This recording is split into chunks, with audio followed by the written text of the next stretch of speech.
I'm Bob Dickie, and welcome to another episode of Taking the Leap podcast. My guest today is Sean Murray.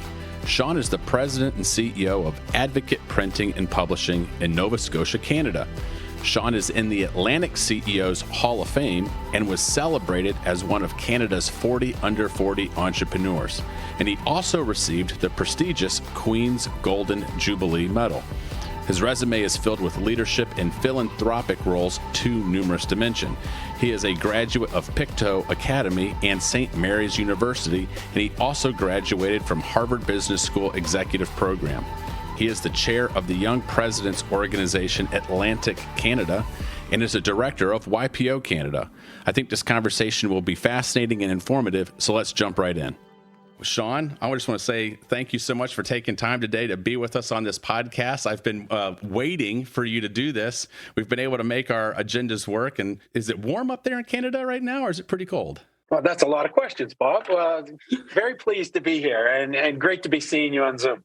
It is a little chilly today, but we've had unseasonably warm weather. I'm in Nova Scotia, so generally our weather is Boston weather 12 to 20 hours later.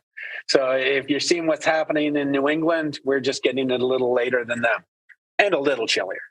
And speaking of Boston, you're about ready to be up there in Boston in not too long. You and I are both graduates of the Harvard Business School Executive Program, and you're continuing on in a different program there on campus. But you're about ready to meet up with a bunch of our classmates. And tell me, let's maybe dive in there a little bit. I'm fascinated. So you've graduated, yet you continue to go on and can pursue advanced education, executive leadership education. Why do you find that so important in your career? I mean, you've got a very distinguished resume and background, but I love the fact that you're a lifelong learner and continue to go after it. Well, lifelong learning is just so important. And the Harvard or any executive ed does so many things. And first but not least is stretching minds, getting us to think differently, allowing us to understand what's happening next. Because if we stagnate, we lose. Mm-hmm. And often we get siloed within our own organizations, businesses, mindsets, and we think we know everything. Or in some cases, we're in organizations where you're the person that's supposed to know everything. And it really doesn't work that way. Life is dynamic and changing. Business is dynamic and changing. Organizations are dynamic and changing. So my way of getting off the farm, per se, is by going and engaging in executive education, where I get to spend time with people far smarter than I, such as yourself, and the rock star professors that we engage with. And while on campus, work hard not only to learn from the class material, the cases, and the professors, but from the awesome participants that are there, and expand my world. The particular program you and I graduated from has people from all over the world. Different ethnicities, different organizations, different countries, different styles of government. And the sharing and understanding that happens there helps me better understand our part of the world, our business, and where we want to go next. And quite frankly, it's really fun to be challenged. Right. And it's nice to see the challenges that come through higher learning and education. Well, I echo your sentiments. I know for me, walking away every year, I came back home with renewed vigor and enthusiasm to tackle challenges that I might have at the various companies I was running. That definitely had new insights on what was happening in the world. I loved the fact that, like, because you read media, we watch what's happening in the world, but when you're able to engage with CEOs and business leaders from all over the world, and a lot of times they've got very close connections to governments all over the world. We brought in various thought leaders, politicians that were being able to give a behind the scenes, hey, here's actually what's happening, here's what's going on. It just gives you a much richer insight of the ever-changing dynamics in the global economy. And maybe that's a segue to move over to your business, because I watched how you would take incredible notes, asking lots of questions, both in classes and then in forums that we were in. And you're a leader. You have a family business. Your dad was in the business. You've been involved in this business for 30 plus years now. You're the CEO of a print media and publishing company. And print media and publishing has been one of those businesses that has been radically changing via technology and so forth over the last couple of decades. And you've been able to lead and stay at the cutting edge and pivot and adapt. And I'd love to hear your kind of origin story and maybe, some of the things that you've been doing to change and adapt in the environment around you. Wonderful. Thanks, Bob. First, I'd start off by kind of describing our company and that, well, we're better known for media because that was our roots. And we own 20-some publications through Maine and Atlantic Canada that have national scope in Canada, some of them, and some newspapers. Media is less than 5% of our business. Our main business would be in distribution, fulfillment, and print. But if we, I'll talk a little bit of our origin story and then go back to some of the points that you hit on in the introduction and in the last few minutes around media and journalism, which is very important to me, but also I think to democracy and to world order. And that sounds grandiose for a business our size, but I just think it's worth the discussion. So Advocate as a company was founded in 1891. And our oldest company is 1865. So we've been around for a while. We're a collection of companies that have been acquired, but also developed through entrepreneurism. The business itself, my grandfather was an editor for the Canadian Press. There was a mine disaster in Canada that was the first ever broadcast live. And he was the editor that was writing the notes for the live broadcast.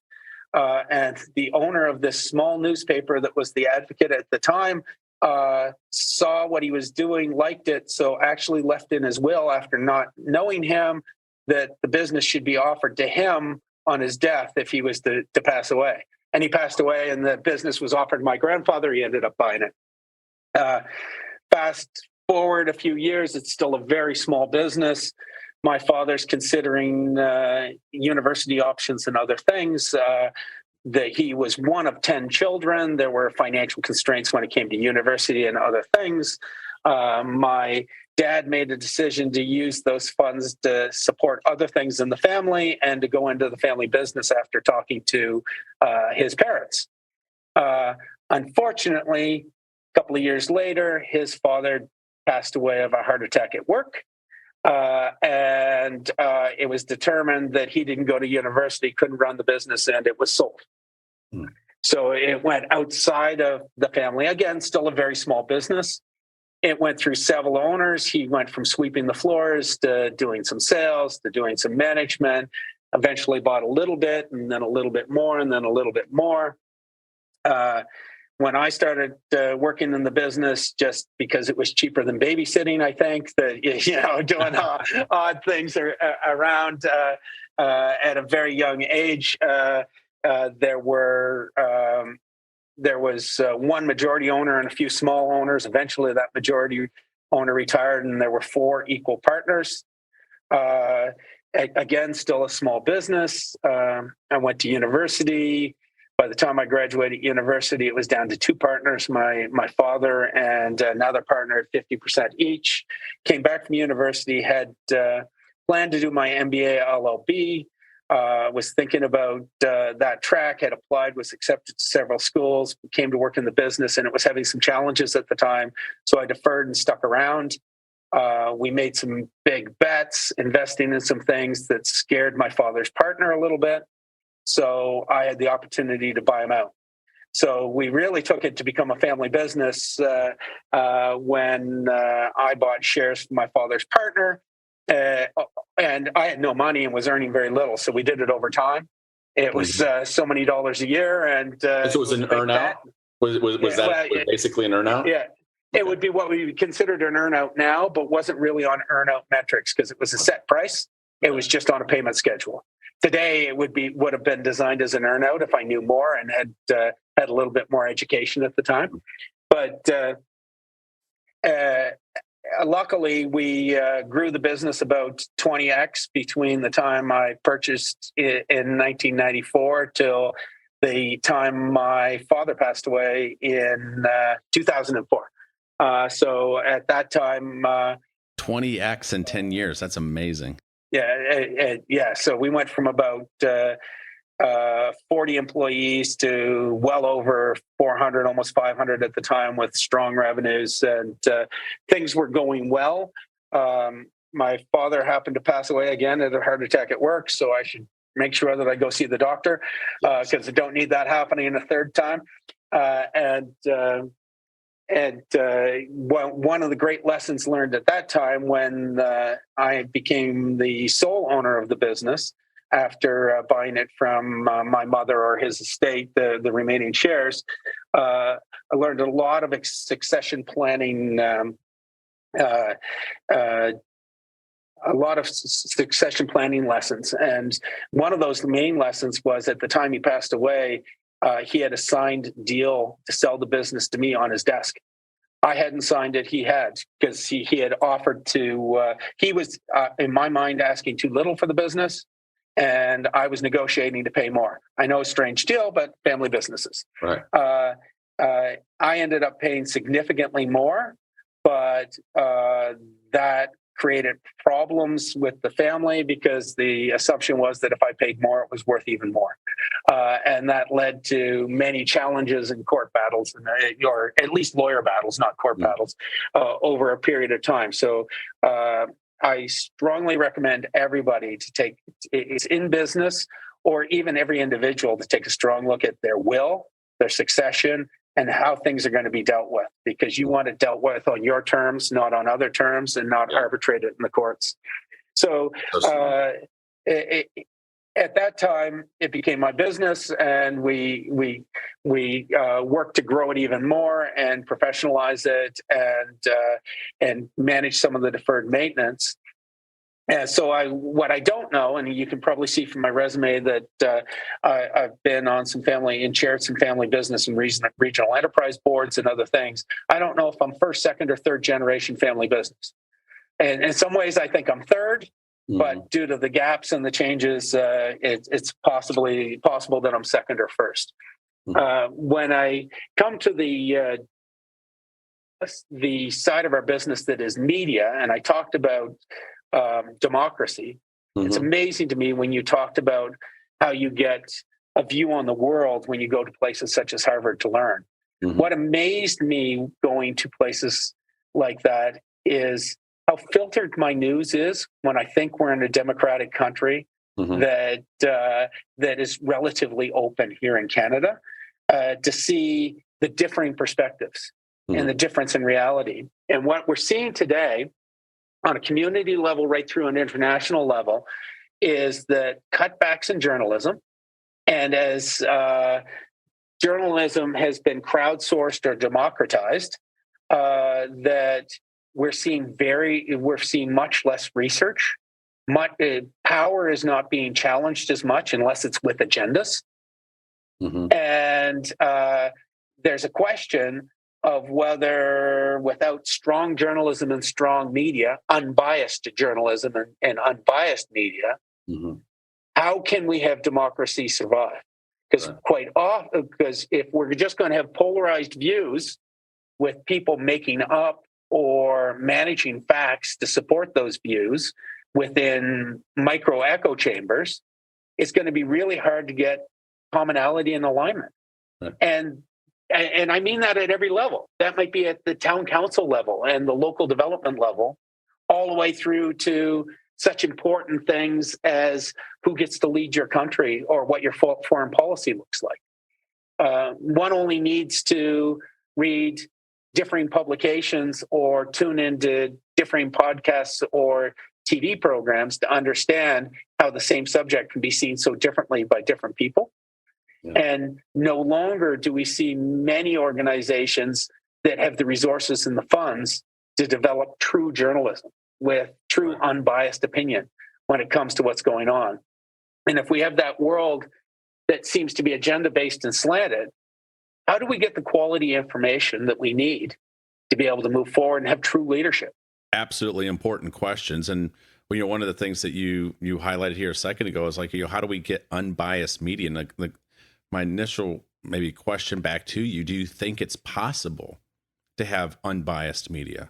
Certainly it is. And what it does is it takes some changes to financial models. But I guess maybe let me push back on that just ever so slightly, because the reason I ask that question is like, isn't it inherent that like the person who is reporting on the news, as much as they can try to be unbiased, that their origin story, their ethnicity, whatever the case may be, like we all have this, whether we like it or not, a little bit of a filter of how we see the world, and I can try to be as unbiased as I possibly can.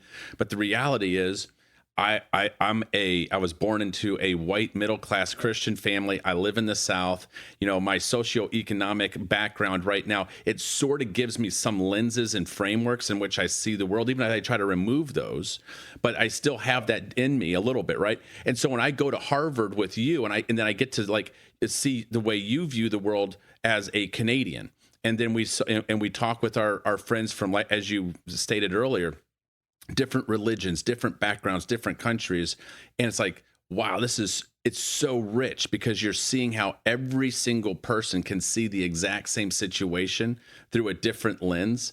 And it's just, it feels like I'm coming from an American perspective that, you know, we've got a couple of American news channels, and they'll be like, oh, it's unbiased news. They'll be like, no, you guys are biased. I mean, it's like, you guys are.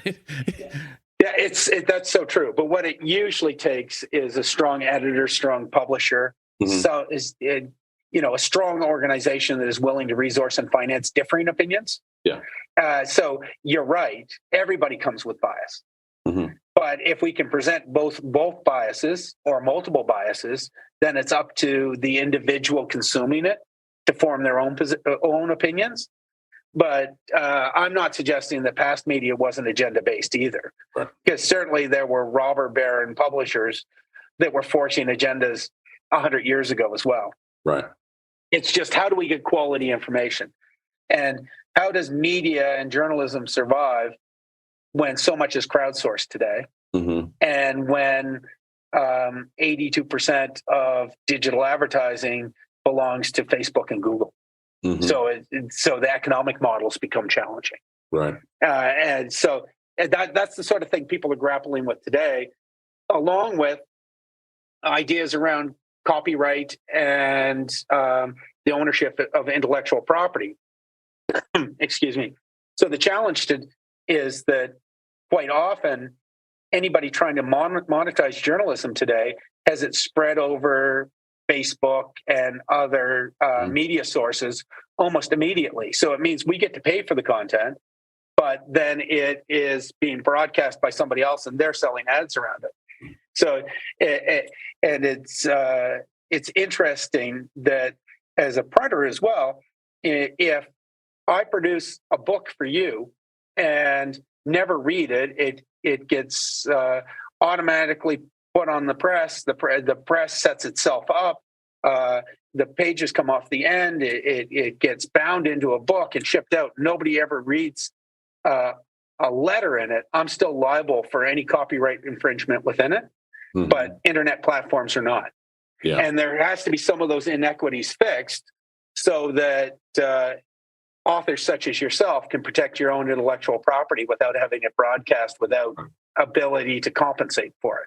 Yeah. And then on the other side, you talk about print. And I know print gets labeled as dinosaur industry. And usually my easy comeback is to challenge you to go through half an hour of your day, waking day, without encountering print. Right. And if you live in Atlantic Canada, I would challenge you to go through an hour of your day without encountering print that we've done. And it might be the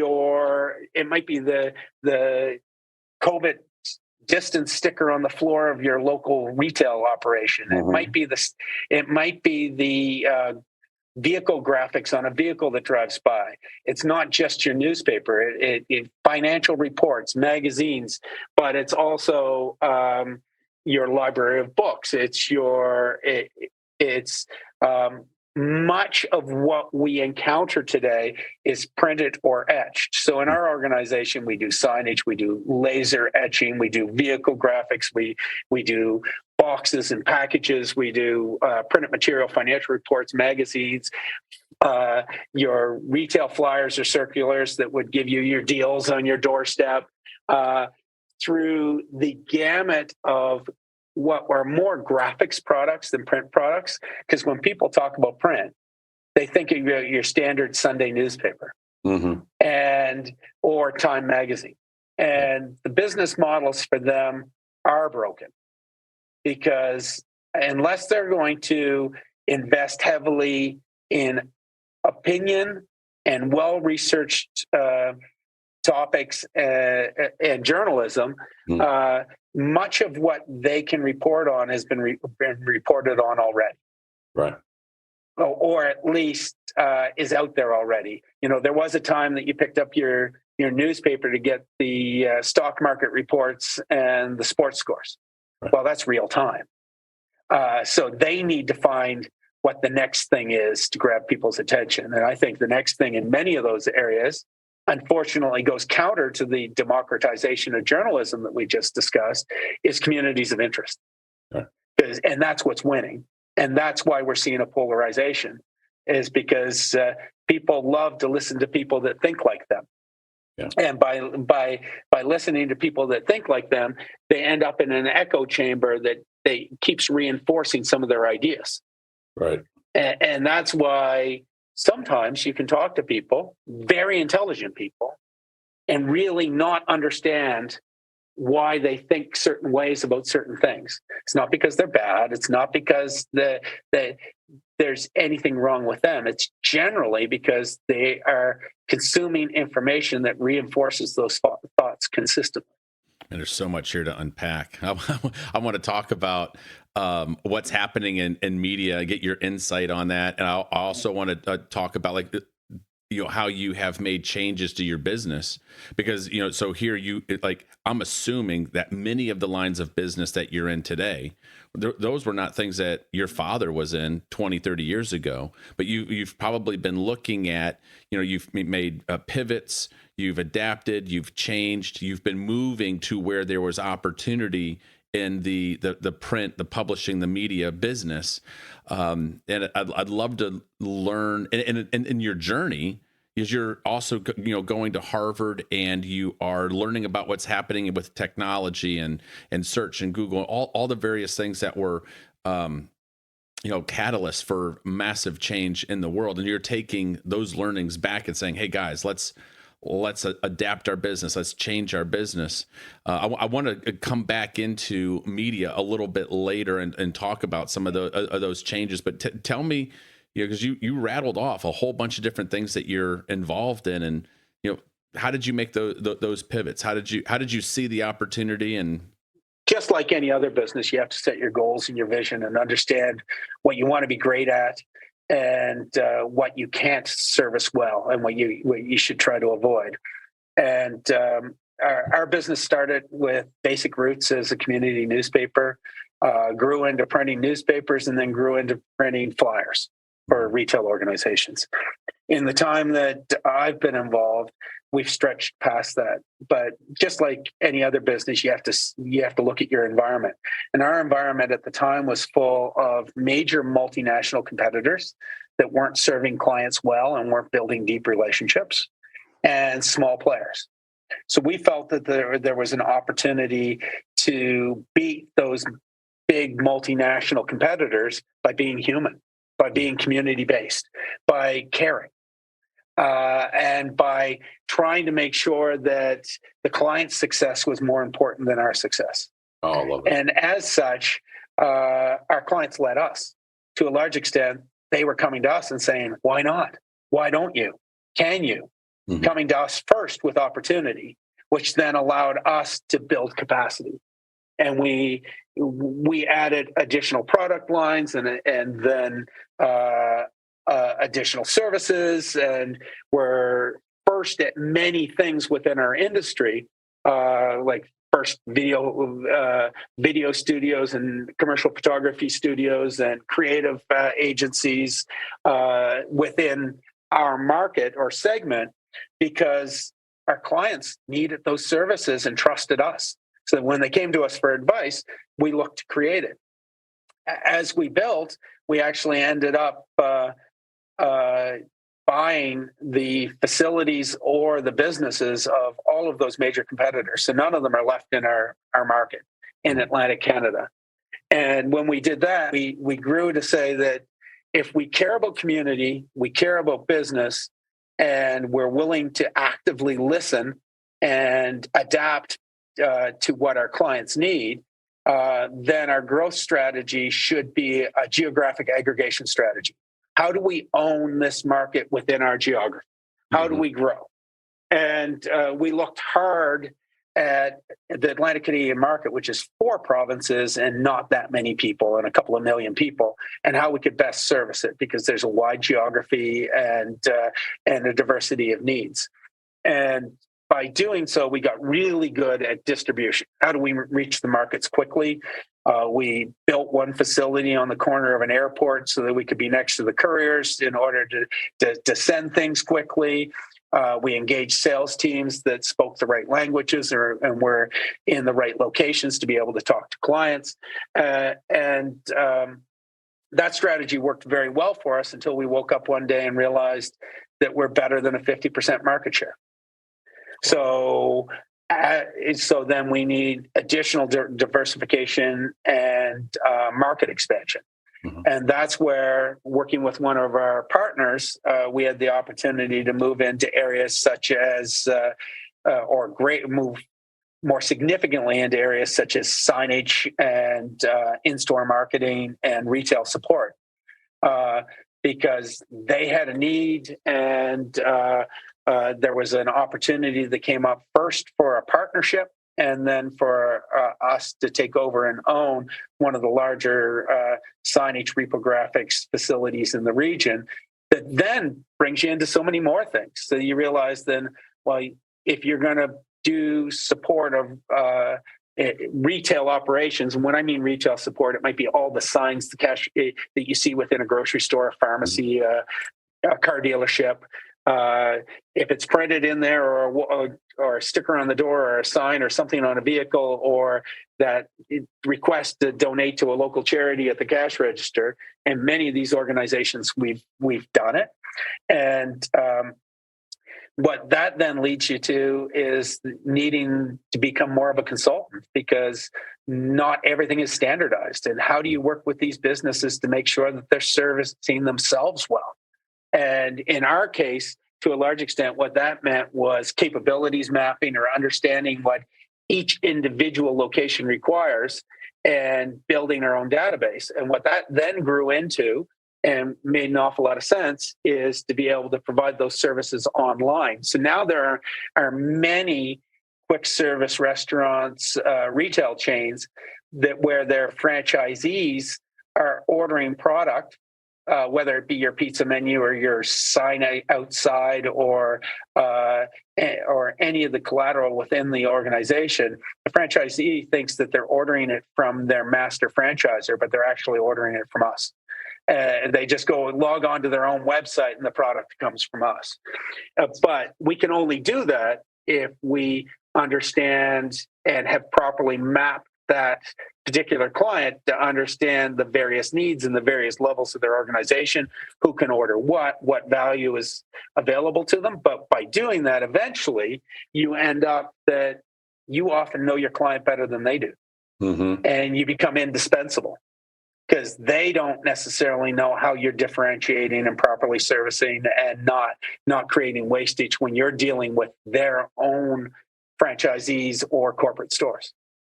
Totally fascinating. Did that give you an answer? It did. That's a great answer. And it's amazing that, when I sit back and I'm listening to you, talk about all the various touch points within the local economy, and how pervasive print and advertising and media is. I mean, it's literally everywhere. Like, you're right. You couldn't go a few minutes without, I just driving from here, to my office a few minutes away, how much I would be passing, right?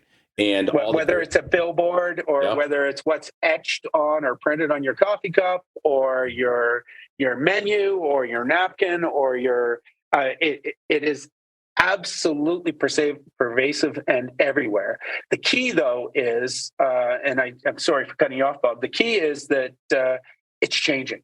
Right. It's gone from mass, we're going to send 10 million things and just blanket a whole community, to being better targeted, to understanding a client well, to one-to-one marketing, where we might produce several 100,000 or 1 million pieces for a client, but every one is absolutely different, because we know you like the color red, and we know you have kids. So we're going to market to you differently than we're going to market to somebody else that might not have a family and likes different colors. And that matters if you're buying a vehicle or whatever it happens to be. And by having a greater understanding of big data and the client, and having the ability to digitally print unique products, you have infinite marketing potential. Mm-hmm. And in that particular area, it's really interesting to see consumer behavior. So quite often, when you're being offered a sale individually to you, it's because they know what you have bought based on your loyalty card. Mm-hmm. But they're also measuring their success not on whether you pick up the sale item, but by whether you spend money on something else that is adjacent to that sale item. So they, when they put barbecue sauce on sale, they don't necessarily want you to buy the discounted barbecue sauce. They want you to buy the full price steak to eat with that barbecue sauce. Mm-hmm. And it's quite amazing to see in the data how well that works. To sell the 99-cent toothpaste in order to have somebody buy the $4 toothbrush. Mm-hmm.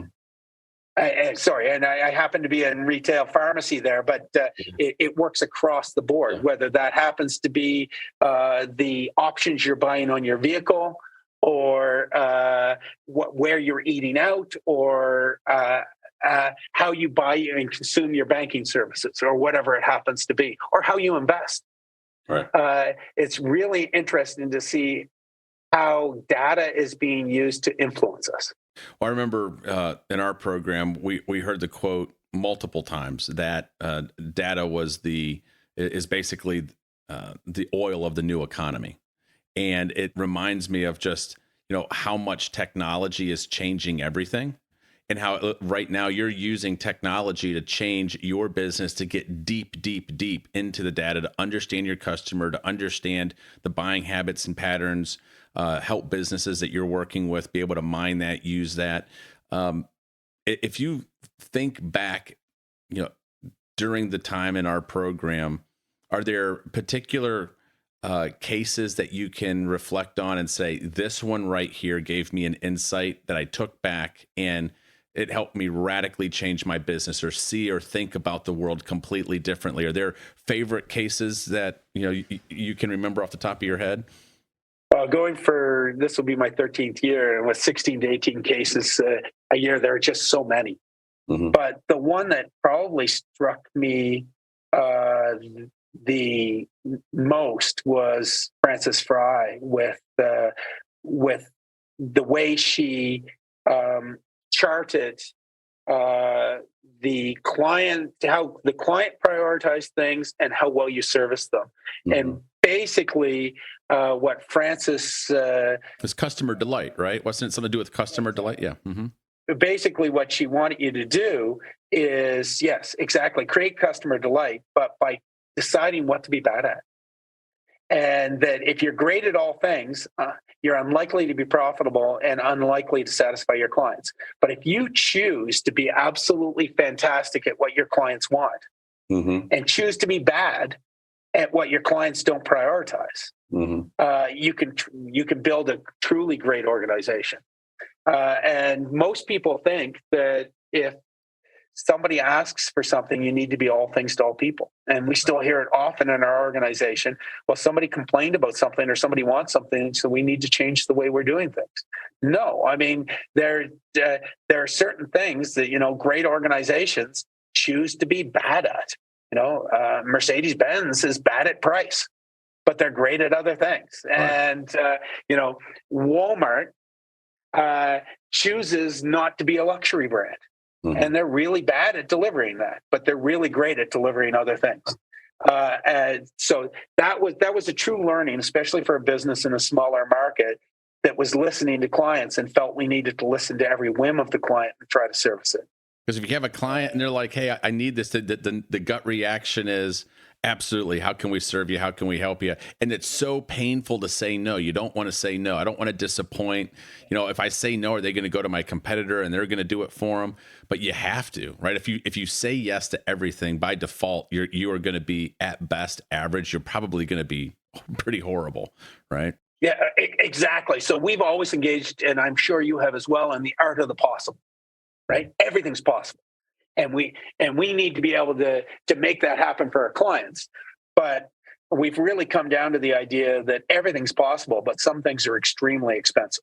So if you want us to do these things, they're not in our strike zone, it's going to cost. And that's what we choose to be bad at in those circumstances. And then certainly through professors such as Borris Groysberg, we learned a lot about talent and a lot about motivation and a lot about culture and how important culture can be, especially and as we lead into what looks like a bit of a recession or a dip. You know, how do we keep teams together? How do we keep them motivated? How do we drive and incent the right behaviors? How do we stay lean and not spend too much money at what we do? And certainly we had great lessons in that through COVID, where we've seen the great demotivation. Some people working from home, that it's hard to measure what they do. Others, it's easy to measure and understand because they've got really clear goals and clear outcomes. When there aren't clear goals and clear outcomes, it's hard to see that. But also those that have come back to the office, we're seeing much less time being put in. We're seeing attitudes where people actually now say it's not their job. Where before we had to pitch in, let's collaborate, let's work together to get things done. It's been a pretty amazing reset. And a lot of that's due to culture and the culture we established, not only in what we say and what we do. And through COVID, a lot of us kind of broke with our philosophies, and we made some panic economic decisions without thinking through the ramifications of how that was going to affect team or family. We talk about our business being a family. It sounds cliche. We actually mean it. But that team or that family that is your organization, are they feeling the love, or are they feeling part of something? Because what tends to happen as we go through business cycles is that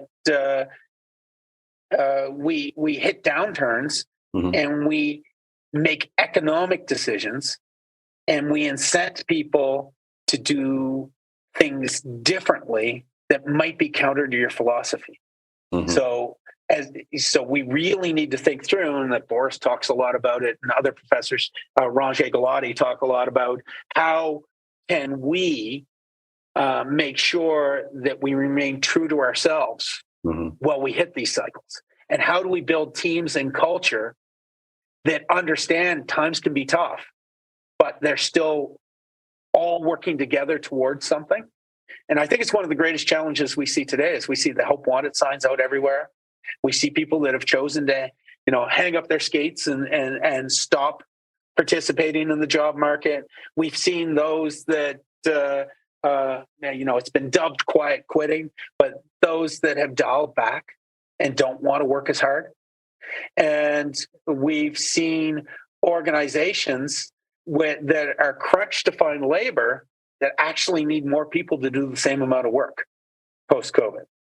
So if you think back to some of those culture lessons, hopefully many of us were listening, that at least we could keep the core strong to rebuild and keep that philosophy. Did you experience the same thing in Canada that we have here in the U.S., where we went through kind of the Great Resignation, and then that kind of segued into quiet quitting? And then I think that there's I don't know if there's a term for it just yet, but it feels like there's this quiet quitting is now moving into like a great reimagining. People are reimagining how they want to live life, experience life, their life goals, lifestyle. I think some of it is definitely being exacerbated by the recession. But I also just think people have there's been this moment in time where they've hit the reset button and say, you know what, I think I'm reimagining what I want out of life. Some of it's being forced on me. Some of it's because I want to be proactive and be creative. But it feels like that fundamentally work-life culture is radically changing. Are you getting that sense? Are you seeing that in Canada? Most certainly, Bob. What we're seeing is not unlike in the U.S. And across Canada, we're seeing that work-life balance was about the demands of organizations to want people being engaged in work all the time and not having enough to live and enjoy and spend time with their friends and family. That post-COVID is really looking at life-work balance, where people are prioritizing life, and work is just something they need to do to finance that. And no longer does work define everybody and what you do and who you are and what you create. It's far more about who you are with your friends and family that starts to define people. And we're finding it very, very interesting, especially when it comes to the workforce. So we've just come through a great inflationary time. And many businesses, ourselves included, did a couple of interruptions into the normal cycle to say, we better increase compensation to our team because gas is more, housing's more, power's more, food is more, everything is costing us more. So let's do an interruption to our normal cycle and provide a little bit more to our team. And surprisingly, shockingly to me, much of the feedback was as soon as people make more, they'd rather work less hours. So I'm happy with what I'm bringing home. So can I work a few less hours every week? So we went from an era where people were really wanting overtime. Can I get some extra dollars to get those high value hours in order to be able to finance my dreams, my family, my needs? To I'm happy, and every time you offer me more money, I'd rather trade it for time than for money. And this isn't across the board, and I'm doing a broad generalization, but we've seen it so often that in our manufacturing plants, we need to recruit more operators because they don't want to work what they used to on average, 45 hours a week. They'd much rather work 35, 36 hours a week and forego that money. And it's really, really interesting on what's needed to fuel that now. We're in a reasonably small market, but it's the same in markets across North America, I think, then that means that we need more people of working age, right? Which means education, that means immigration, that means how do we find people willing to take more jobs? Right. But then if you find the people, do we have the housing? And do we have the places for them to be comfortable? There are so many new challenges and complexities coming in if we need a percentage more employees for particular companies to do the same amount of output. And then we look at it and say, we need to grow, right? So in an inflationary period, every business needs to grow or else it's going to get left behind. So not only do we need more employees to do the same output, we need even more employees to grow our output. And how do we do that? Which then drives innovation and automation and other ideas around how we manage workforce and output. And we've seen in the last while that there's a great reshoring happening as well. So in the past, people would have said, well, we'll just outsource that to somewhere. We haven't done that, but many businesses have. Well, that hasn't worked out so well in the last 3 years Mm-hmm. So we're seeing with the great onshoring or reshoring, we're also ending up with additional demands on labor that are making labor and culture one of the greatest challenges around business success. Right. How do we keep engaged, develop great teams? How are we an aspirational or enviable employer that people want to seek out rather than the need to recruit? Because if you can't retain employees in this environment, you're going to be really challenged, because turnover is going to cause significant issues around your ability to continue to operate. I just think about how the global supply chains were just, everything had been engineered perfectly for this just-in-time global supply chain, and it went, as soon as you disrupted it, it disrupted everything. And I think the talent wars that we're about ready to experience is the exact same way, because fundamentally, if a large percentage of the global workforce has a reimagining of work-life balance. And I love the way that you articulated that. You said, yeah, it's life-work balance. They're rethinking things. Their motivations are changing. Their desires are changing. That's going to have a seismic shift in the work, the labor force, just like our supply chains went under catastrophic changes right during COVID. And unlike a supply chain where you might be able to go back and re-engineer it and bring it back, when you're talking about labor, you can't just all of a sudden manufacture new labor overnight, right? And we were watching countries that have demographic challenges. Countries in Europe, we're talking, Russia has some demographic challenges. Japan does. You can't just like turn on a new workforce overnight. And the millennial generation is one of the smallest generations globally. And the Zoomer generation, their kids, is smaller yet. So and all of a sudden, when people are like, you know what, I think I want to work less and maintain lifestyle. And we're like, well, we're going to need more workers. It's going to require massive changes, hopefully in robotics and AI and things like that. But I mean, it's so fascinating to see, because I'm watching it right in front of me, and I'm like, oh my goodness, these shifts are so severe that I don't think people have fully, grasped, what's happening around us at the moment. Maybe that's why people are a little bit, I don't know, just uneasy. I feel like there's a layer of anxiety or uneasiness because so much is fundamentally changing around us. Oh, you're so right. We're so near a tipping point right now. So if you think about supply chain, we benefited by being boring. We're in a reasonably remote part of North America, which meant that we sourced most locally and we kept our own inventories. So we benefited through COVID by having available inventory and able to grow. But on the other side, when it comes to labor, we're in the same challenge that many organizations are, that if you want to indoctrinate people into your culture, you want them to understand your vision and where you're going. And we're in a bit of an apprenticeship culture where you learn on the job, not in universities, on how to get things done. And many companies are going that way. You really need to keep an employee 2 to 3 years to even start getting value out of them. Mm-hmm. And we're now into arms race of a hard to recruit culture, where as soon as you start to get these employees ready to really drive value for you, they become a very valuable commodity to everybody else. Mm-hmm. And there's that challenge. So the question for all of us is, how do we become that enviable employer? How do we bear hug? How do we make things work for those individuals?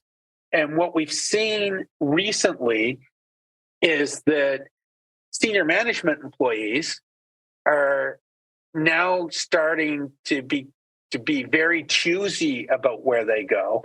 And we benefit from that because the pressures of the big corporate world aren't necessarily where they want to be, or the consulting world. Mm-hmm. So into an entrepreneurial business, it can be exciting and can be that life step for them.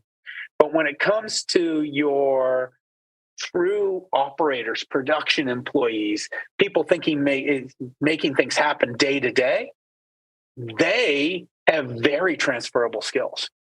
And our competition is next door and around the world. And we're grappling with it now because we're a business that always required a 3 to 5 year apprenticeship to really be good at things. Mm-hmm. And we're trying to accelerate that time frame. We're trying hard to build in, and I should have learned long ago, Bob, but to build in more processes and procedures, so less is in the head and more is in the checklist, so that we can have these transitions easier. Because the risks that we have, that if we tend to have new, less educated talent, what happens to our quality? What happens to our turnaround? What happens to what we produce, whatever it is, or the service we provide? And we could easily lose ourselves if we don't find a way to accelerate that process and automate it, as you say. But the challenge to automation in many ways is that it doesn't really eliminate positions, it changes them. So we have to also understand the workforce necessary for that. Mm-hmm. You might need less hands-on, but you certainly need more process or maybe digital savvy or tech natives to be able to work within your organization to make sure that things continue moving on. Charlie Munger, I think, is famous for saying that when in doubt, focus on incentives, and that like a majority of his time, and I believe Warren Buffett is the same way. He said most of his time in these new businesses that they will buy and take over, he really works hard to focus on incentives. And you've talked about that, about the changing desires of people, what they want, kind of life-work balance. How are you reimagining incentives in your companies for your star employees? Like you said, you're developing them. They're becoming rock stars. And right around the time that they're really starting to be valuable for you, now they're marketable. All your competitors out there are going to want to get your hands on them. So are you doing anything different to think about incentive structures or how to keep and retain? I mean, obviously you've got an incredible culture. I know you. I know the type of culture you've got at your company. Everybody would want to work with you. But outside of that, other type of incentive structures.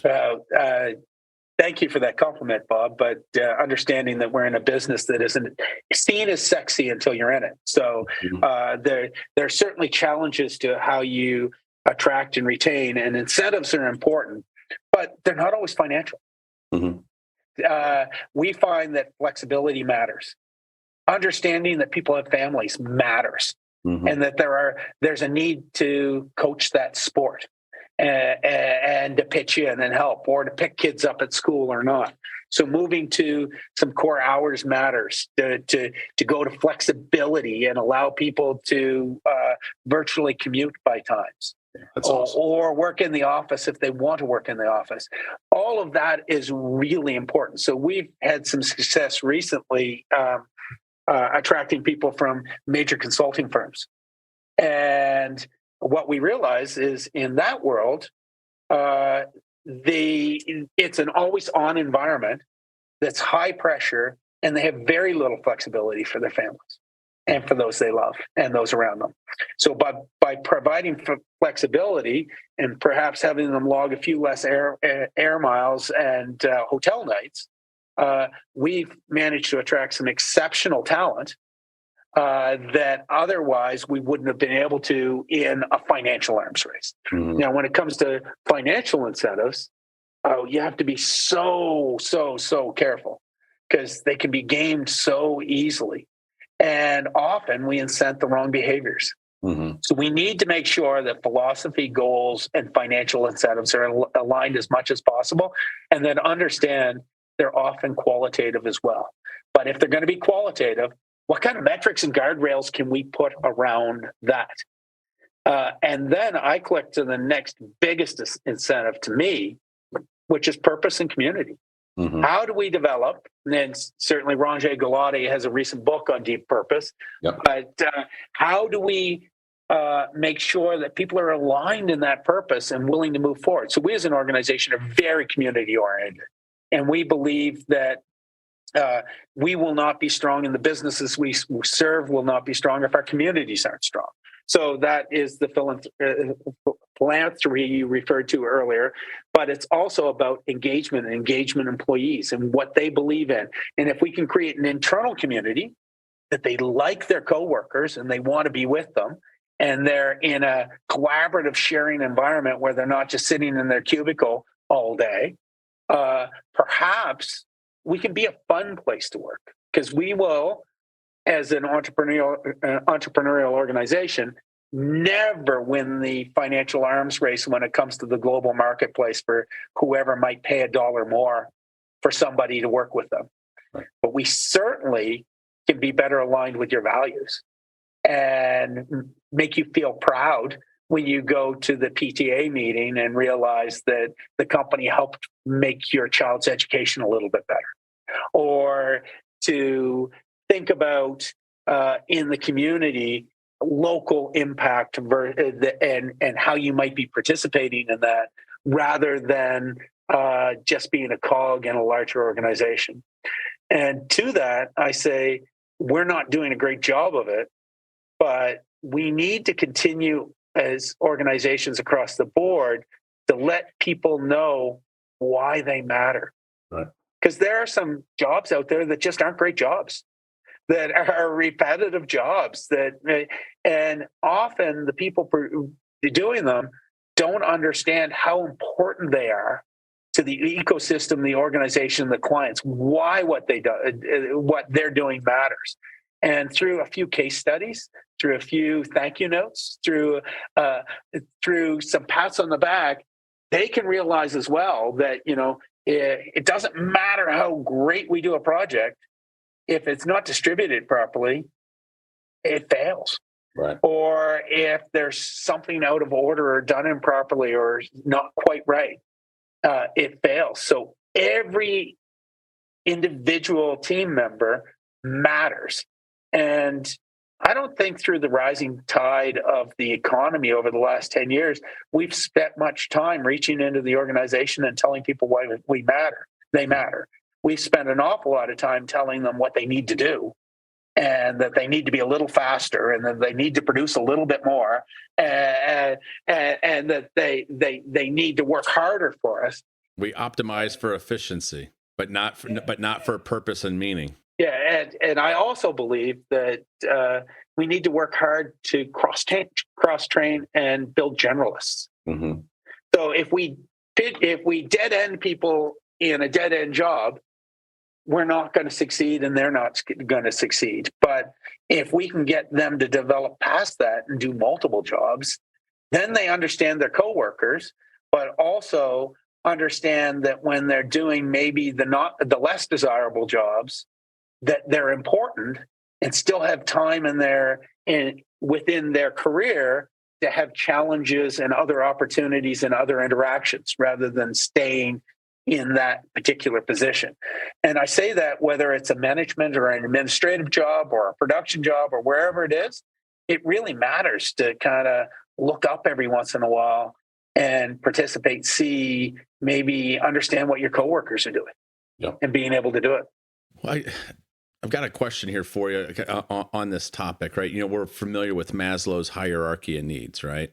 And I'm finding something. I'm curious if you have a similar experience or maybe an insight to this. But we were taught Maslow's hierarchy needs. Once your base needs of food, shelter, and so forth, and then it was only as you started climbing up through that hierarchy of needs did you really start to care about purpose and all these types of things. But I get the sense from what I'm seeing and the people that I'm talking to, that, to your point, one of the number one things that people are looking for, not so much the financial incentives, they're looking for flexibility incentives. They're looking for that connection. They're looking for deep meaning and purpose. And it almost feels like some of the things that we used to think were at the lowest rung of Maslow's hierarchy of needs, even that is being a little bit discombobulated, and people are searching down there on that lowest rung of, no, it's not just about, food, shelter, clothing, but it's almost as if like these higher purposes and connections and things are moving down there. Like you've got, I could drive from my home to my work and pass a few hundred businesses that have, help wanted signs, and people are just like, I don't need the job. I don't want the job. I'm looking for something more. They're looking for that connection. Are you seeing that or sensing that as well? Where it almost feels like there's a new hierarchy of needs in the modern economy that needs to get revamped or redone because Maslow's pyramid may be out of date or something. I don't know. Yeah, we now live in an awakened era of opportunity. Mm-hmm. So people want to have purpose, whether that be ESG or other responsibilities. They want to know that they're not creating harm, that they are doing something meaningful, and the opportunities are so plentiful that you really need to be selling them on why you would be lucky to have them come work for them. Them to come work for you. Mm-hmm. Then what we used to do was hang out a help wanted shingle and then sort through who we thought would work the hardest and the best and pick them. That's gone. That marketplace doesn't exist anymore. The marketplace now is how can we make it a meaningful experience, either learning and educational experience. Can we be your university? Can you come here for a few years and learn some things and go somewhere else? Mm-hmm. Maybe that's the incentive. Can we create a purpose and have you aligned with what we want to do and the impacts we have? Well, wonderful.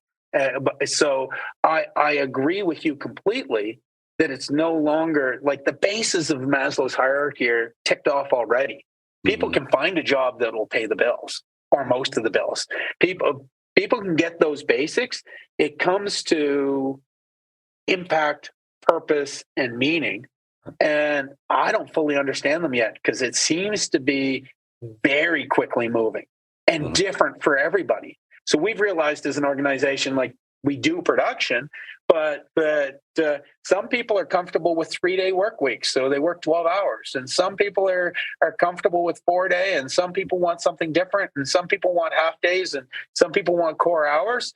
And we've gone from an organization that might have had 2 or 3 different schedules, those that work 40 hours a week and those that work 37 and a half and the part-timers, to an infinite number of schedules to make sure that we service our employees as well as we think of servicing our clients so that they'll be here to stay. And it used to be that we were just focused on the client, or a lot more on the client than we were on those employees. And we're an organization where most people retired from. Our average tenure 5 years ago was probably 20 years. And that didn't mean we weren't hiring. That just meant that people were staying.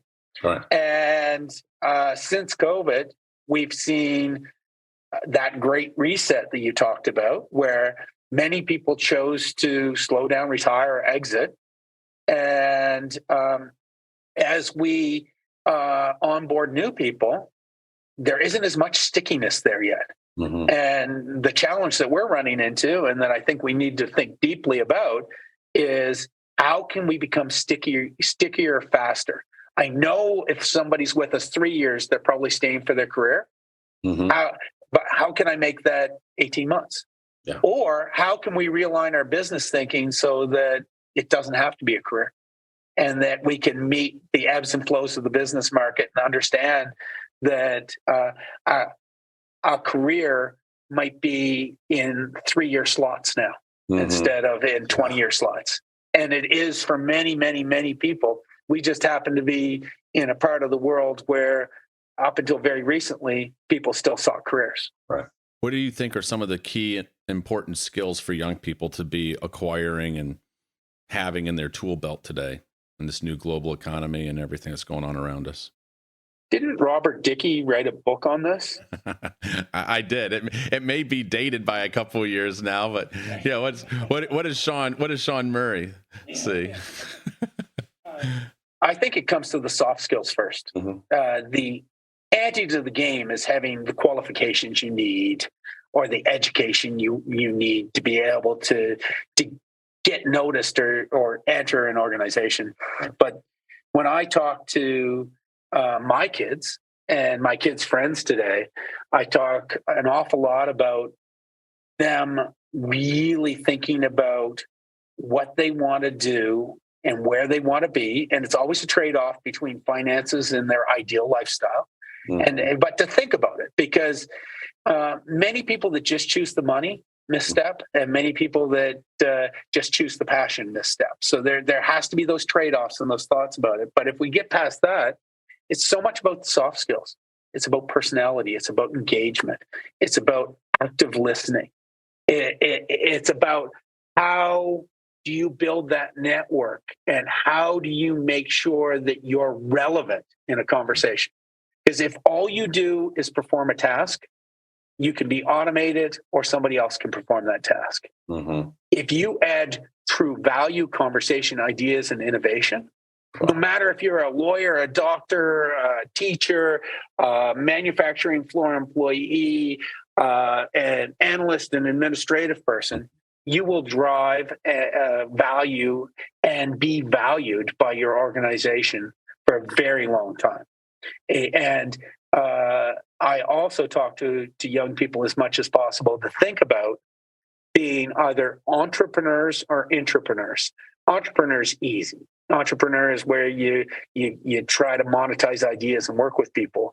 What we try hard in our organization is to create entrepreneurs. So how do we have people to be entrepreneurs within our organization?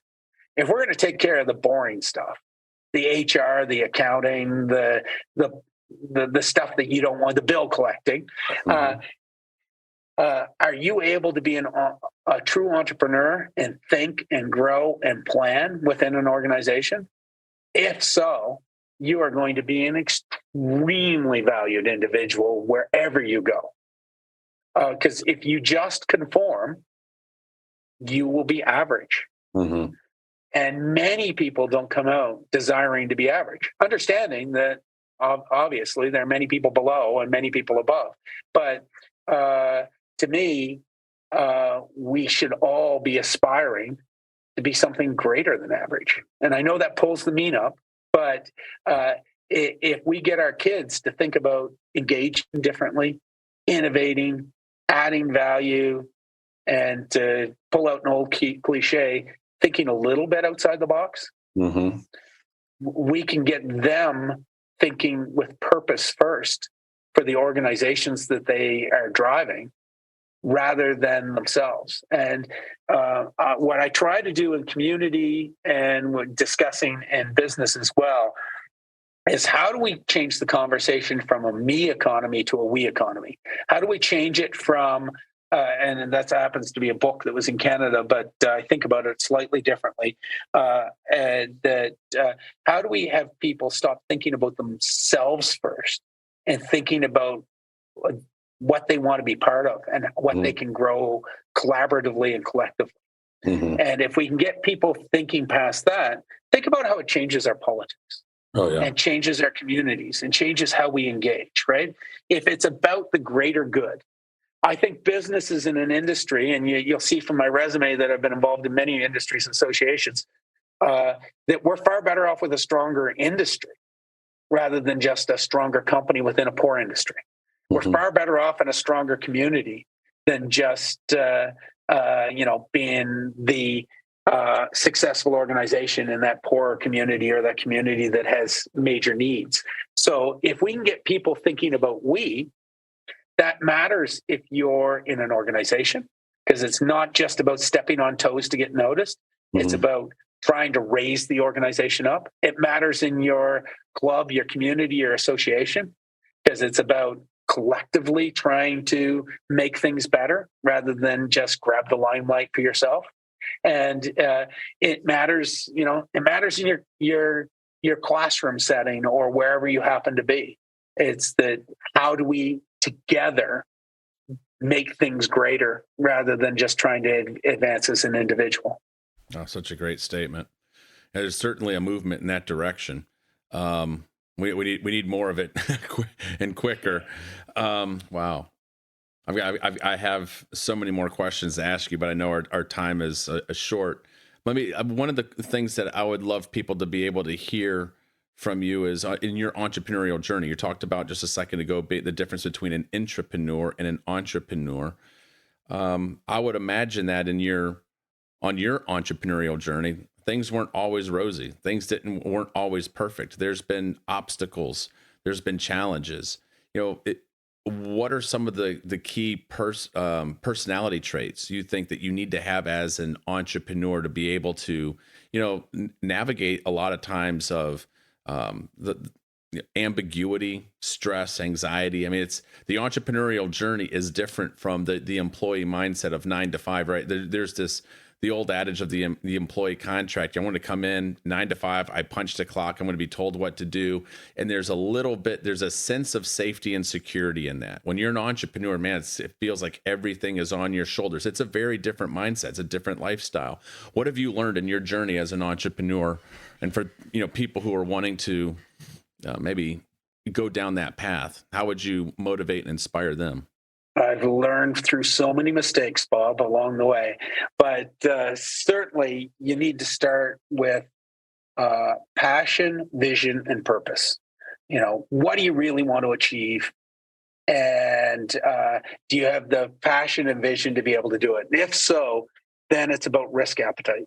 What are you willing to risk? Are you willing to be all in? Are you willing to risk your family home or your livelihood or your job to make sure that you succeed? If you are and you're all in, then you'll make sure that opportunity works. Also, when it comes to entrepreneurship, it's about really being self-aware, understanding what you can be great at, understanding the marketplace, and understanding whether there's truly opportunity, be it market size.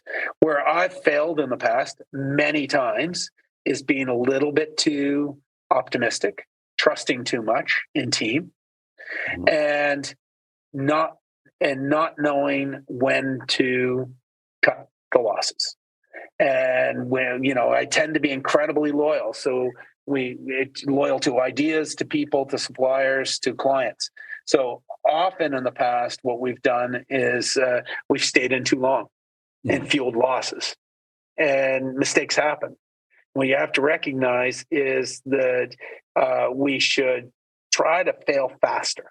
And I haven't been good at failing fast, but through failure comes learning. And most great organizations we know started as something else and were willing to change, pivot, move because they recognized failure.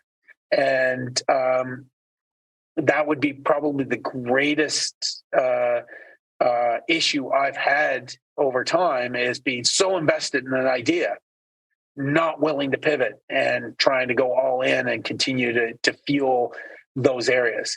The other real important areas for entrepreneurs are to fully understand it's not about them. They need to build a team. They need advisors. They need mentors. They need a way to learn. Because if it's all about the entrepreneur themselves, well, it'll be incredibly taxing, but it also won't be scalable or sustainable. And many entrepreneurs, you'll see it with many of the people that you engage with daily, are so all in that work-life balance that there's very little life because they're in the business all the time.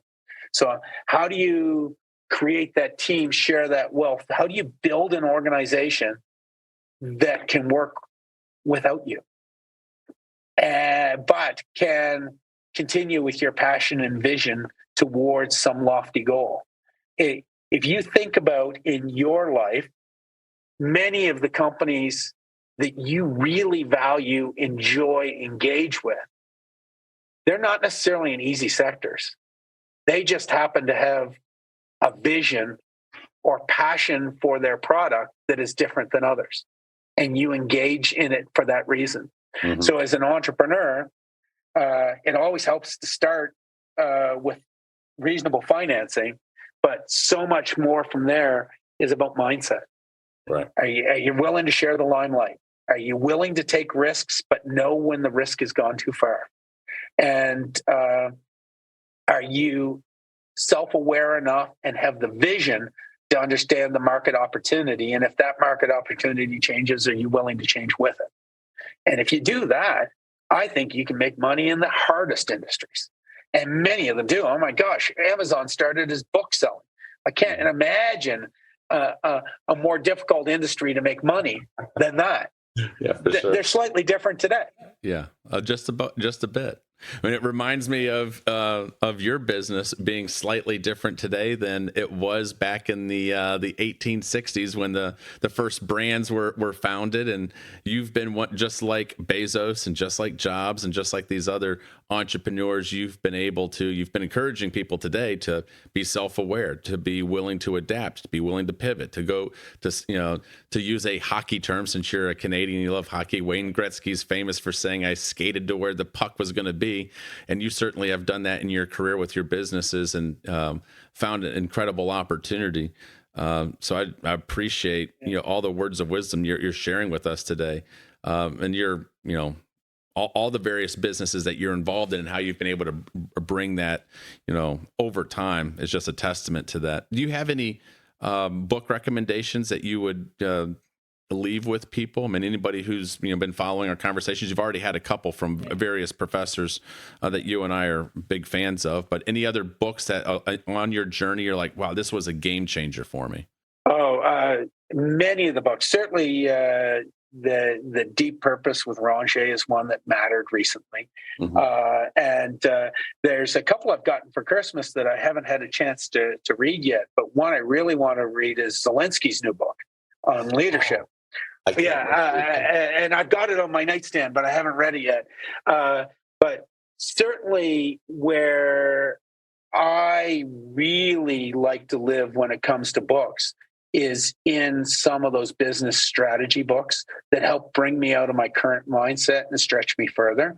Mm-hmm. So I think about many of those Harvard professors' books as being the main books that are currently on my bookshelf. And then there are some that I revisit. There's one that I love to revisit every now and then is Build, Borrow, Buy.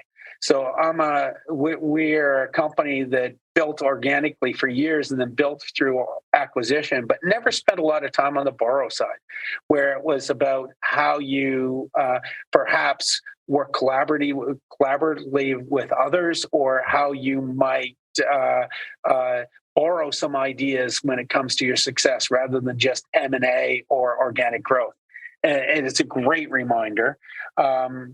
You've got me at a bit of a loss because I mentioned some already and have a few on my book stand. But is there anything that's hitting you right now, Bob? Well, I'm glad that you mentioned Build, Borrow, Buy, because I don't know if that's not one that I've read, and it's not one that's been recommended to me here recently. I'll share with you just because of everything that's going on in the global economy. I have gone back to my library of books, and I've pulled out 3 or 4 Harvard business books on strategy. So I think right now I'm spending a lot of time, reading books that I've read in the past that's specifically on strategy, just because I think that there's so much that's changing. One that I've also gone back to reread that I've found to be very helpful right now is Peter Thiel's book, 0 to 1. Right. And because I think that so much of what's happening right now, we're going to be facing for industries and businesses to make it. You can't just kind of pivot and have, additive, and micro adjustments, but you got to be looking for, are you able to bring something brand new, unique and distinctive to the market that's never been done before. Right. And I love how he has this thesis and 0 to 1. I tell you, through COVID, for me, one of the things that I have really been, I think Francis Frei got us into this in our program, but I went back and really started reading the Stoics again. And there was I'm looking at it right now, my Ryan Holiday, the Daily Stoic. And it's just like I start the day with, some time of meditation in the morning, and then I'll go into my journal and just, it's like, hey, you know what, Bob, guess what? you're not going to be able to control everything. There's going to be so many things that you face every single day that you can't control. Don't worry about it. Focus in on the things that you have agency on. Focus in on the things that you've got control on. Work on those. Don't worry about the rest. Agree so completely, especially on Francis when you talk about the Stoics and some of that, the Roman teachings and other things. It's really interesting to see how relevant it is today. And when you mention Francis, Uncommon Service is a book that she did years ago that is going to be incredibly relevant as we move into the turbulent times ahead. Because the battle for our customers is going to be significant, but we also need to turn it on its head, as we discussed, and look at the battle for employees. And how do we make sure that we provide the right service factors environment to be able to keep those clients and those employees when there are inflationary pressures, a downturn, and challenges ahead with overheated competition.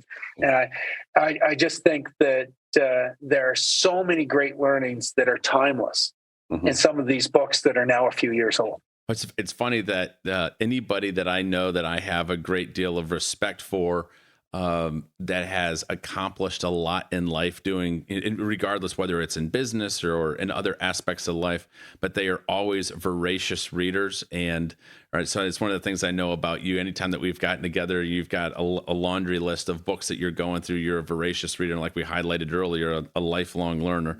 So it's one of the things that I appreciate about you, and I enjoy in our conversations, bantering back and forth on the things that we're enjoying. Do you have as we close up this particular piece, anything else that came to mind in terms of books or?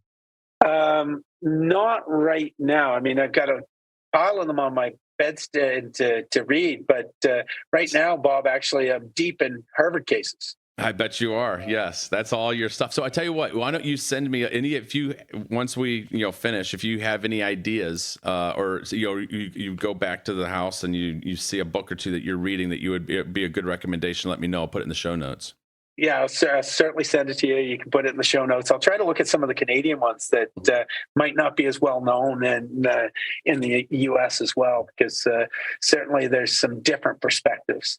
But when it comes to that learning, that reading, it doesn't matter what you read, but you just need to read, whether it is a selection of newspapers and magazines, whether it is scholarly journals, whether it is white papers, whether it is cases. Let's get off the farm, stretch our minds a little bit, and think a little differently, and recognize that we don't have all the answers. For sure. Well, one of the questions that I have been asking people at the end of these podcasts is, if you had the opportunity to give a State of the Union address, if the American president said, "Hey, Sean, I want you to give a State of the Union address to the American people," what would you say? And I'm going to change that ever so slightly for you. I want to hear what you would say to the Canadian people, and maybe even before then, if you want to give a little, maybe some context. I love we've talked about this today about hearing from people around the world, their viewpoints. And there's lots of things that are going on. You saw everything that was going on in the United States over the last few years, and political strife and discord, and social unrest, and so the politics here in the U.S. has been a little bit of a clown show. We in the U.S. have also watched what's going on up in Canada, and all sorts of issues there as well. So what's your perspective on the state of the world right now in Canada? And if you were asked by Justin Trudeau to give a State of the Union address to the Canadian people, what would you say? Wow. Do you have another hour or two so that we can discuss this? Take as much time as you need. Well, the systems are broken. Yeah. We look at the U.S. and the systems, because the incentives along the way to getting elected are so messed up, both in Canada and the U.S. The U.S., it's through the primary system and the way and the promises you have to make along the way and the amount of money that it takes to get elected. And in Canada, it's a party system. And it's the party that controls so much.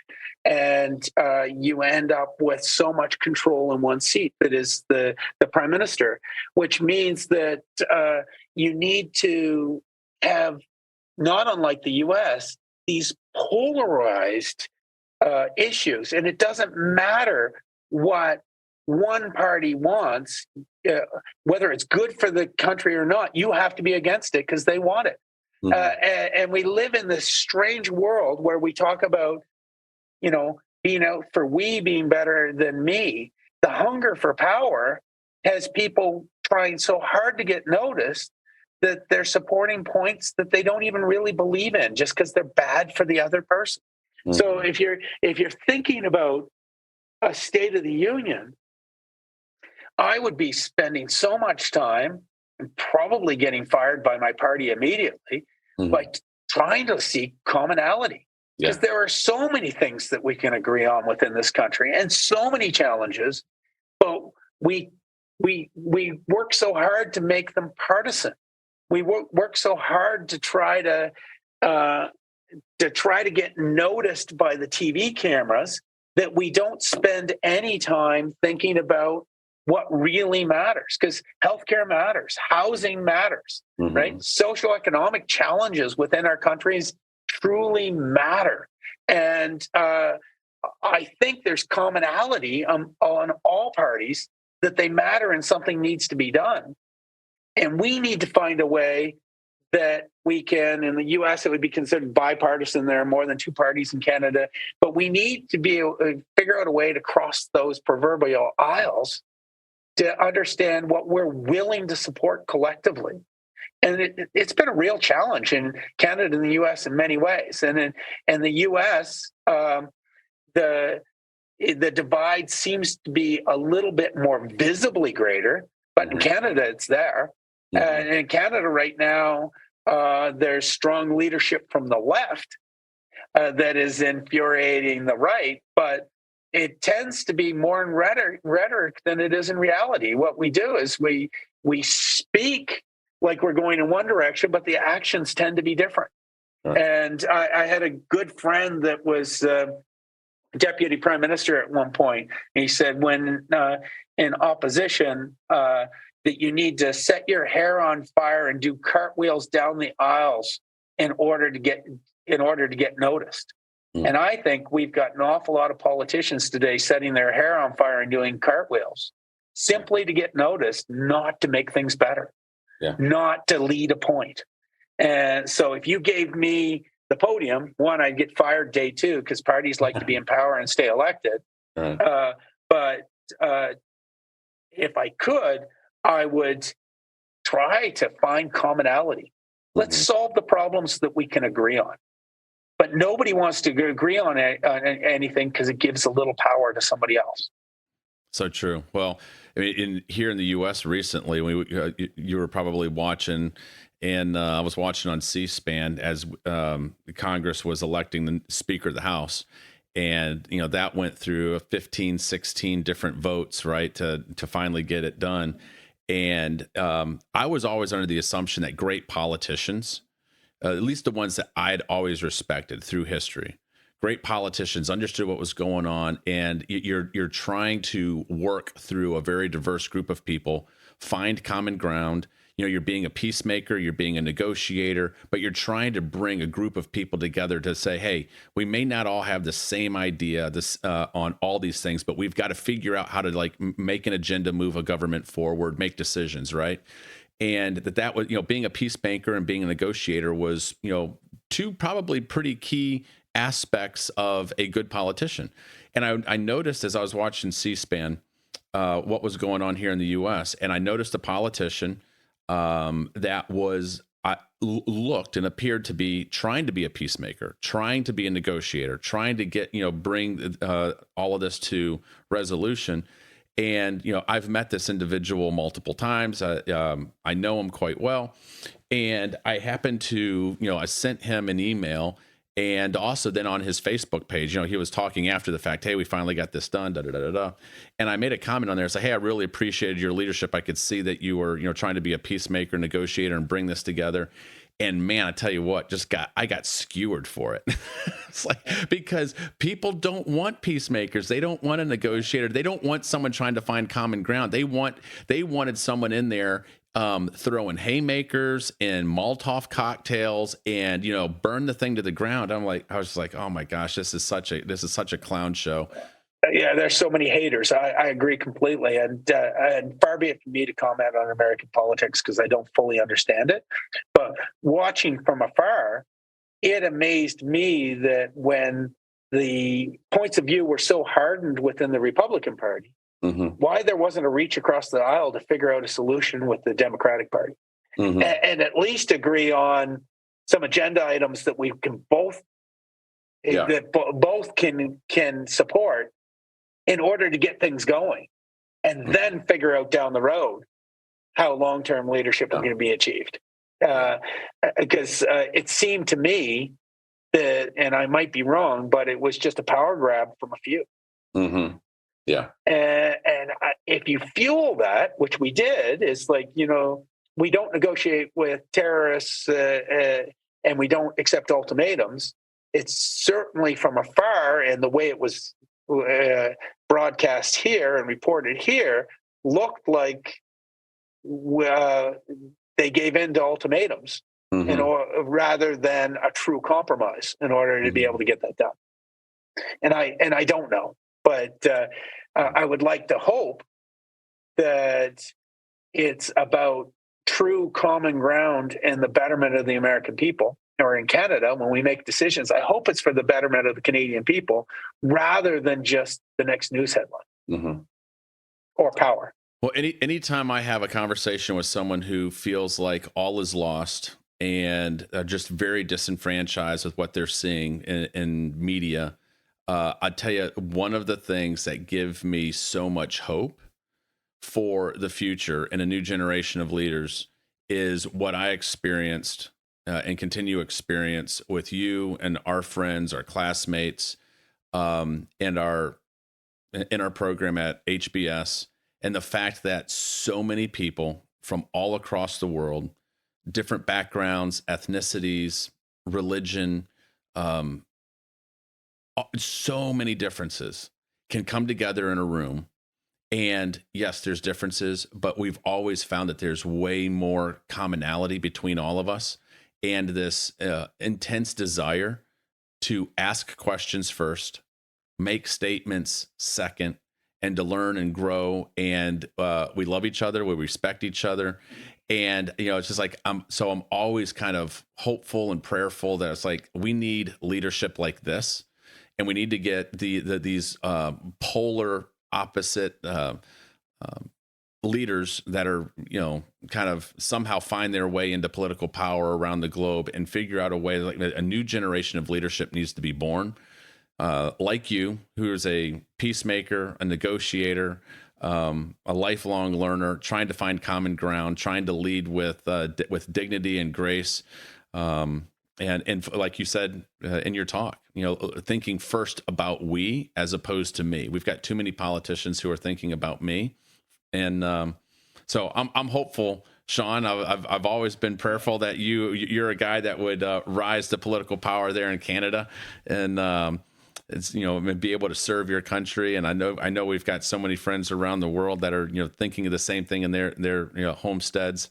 But your friendship means a lot. I've always enjoyed spending time with you, and the way you lead your company, the way you have grown, the way that you are having an impact up there in Canada. It's going far beyond the shores of Nova Scotia, and you've impacted my life. I just want to say thank you.